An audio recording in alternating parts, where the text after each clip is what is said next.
ఆలంది నుండి ఒక సన్యాసి నా వద్దకు వచ్చాడు. అతనికి చెవుపోటు ఎక్కువగా ఉండి రోజు నిద్రే పట్టటం లేదట. శస్త్రచికిత్స కూడా చేయించుకోవాలని వైద్యులు చెప్పారట. అతను భయముతో బాధతో నా వద్దకు వచ్చినప్పుడు, భవిష్యత్తు నాకు తెలుసుగా, నీకు శస్త్రచికిత్స జరగదు, శస్త్రచికిత్స లేకుండానే ఆ చెవిపోటు నయమగుతుందిలే, వెళ్ళు అని ఆశీర్వదించాను. వెనువెంటనే అతడు బొంబాయి పోయి అచ్చట వైద్యులకు చూపించుకున్నాడు. ఆ తరువాత ఉత్తరంలో కొన్ని విషయాలు రాసి నాకు ఆ ఉత్తరాన్ని పంపాడు.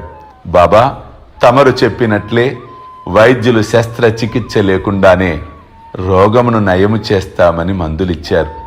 రోగము కూడా 90% నయమైంది బాబా అన్నప్పుడు, వాస్తవమే కదా, సర్వము నా కనుల ముందు కనిపిస్తూనే ఉంటుంది. అది విశ్వసించిన వారికి భవిష్యత్తు అద్భుతముగా ఉంటుంది. విశ్వసించని వారి భవిష్యత్తు అతలాకుతలమవుతూ ఉంటుంది. అల్లా మాలిక్, అల్లా అచ్చా కరేగా.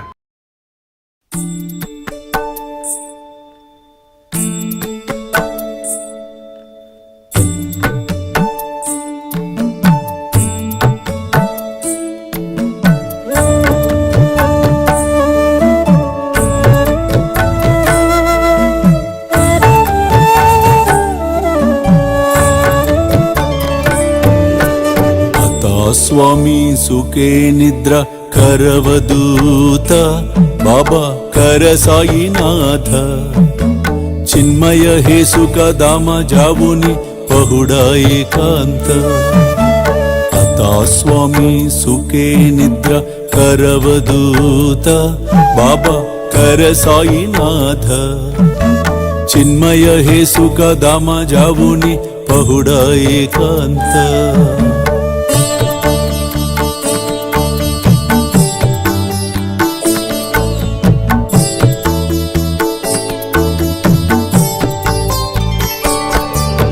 वैराग्याच्या कुंचगेवुनी चौक जाडिला बाबा चौक जाडिला